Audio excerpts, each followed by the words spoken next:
পুরা দোকানে অবশিষ্ট কিছু থাকলে সেটি রক্ষার চেষ্টা করছেন দোকান মালিকরা। তবে বেশিরভাগ দোকানই পুড়ে এভাবে ভস্ম হয়ে গেছে। এই যে দৃশ্য দেখছেন, এটি নরসিংদীর মাধবদী বাজারের মুড়িপট্টির ঘটনা।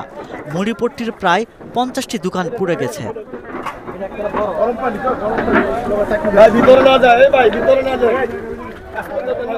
4 জুলাই শুক্রবার মাধবদী বাজারের মুড়িপট্টিতে আগুন লাগে। ফায়ার সার্ভিসের 5টি ইউনিট এসে 4 ঘন্টার প্রচেষ্টায় আগুন নিয়ন্ত্রণে আনতে সক্ষম হয়।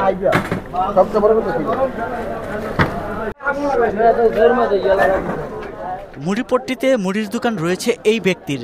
নিজের ক্ষয়ক্ষতি সহ পরিস্থিতির বর্ণনা শোনা গেল তার মুখে।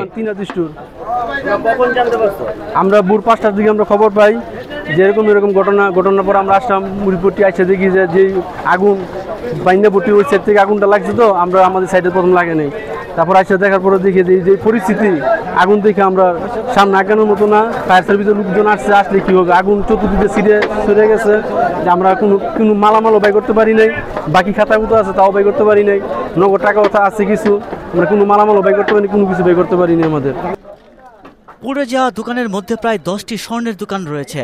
প্রাথমিকভাবে ক্ষয়ক্ষতির পরিমাণ কয়েক কোটি টাকা বলে ধারণা করা হচ্ছে। মাধবদী ফায়ার সার্ভিসের স্টেশন অফিসার রায়হান আহমেদ বলেন, আগুনের প্রকৃত কারণ অনুসন্ধান করে পরে বিস্তারিত জানানো হবে। আগুনের ভয়াবহতা দেখে আমরা নরসিংদী হেল্প চাই। নরসিংদী থেকে 2টা ইউনিট এবং পলাশ থেকে 1টি ইউনিট, মোট 5টি ইউনিট আমাদের আগুনের কাজ করে। আগুন আমরা দেখছি যে বৈদ্যুতিক যে লাইন, বৈদ্যুতিক তার থেকে আগুনের সূত্রপাত স্পষ্ট দেখা গেছে। এবং আমরা দেখতে পাচ্ছি এখানে প্রায় যে স্বর্ণের দোকান ছিল এবং প্লাস্টিকের দোকান, ইলেকট্রিক দোকান, তারপর মুদি দোকান সহ মোট 40টির মতো দোকান অগ্নিকাণ্ডে ক্ষয়ক্ষতি হয়েছে। ওয়ালটন এখন দেশের সীমানা পেরিয়ে পৌঁছে গিয়েছে 50টিরও বেশি দেশে। ওয়ালটন, ঘরে ঘরে বিশ্বজুড়ে।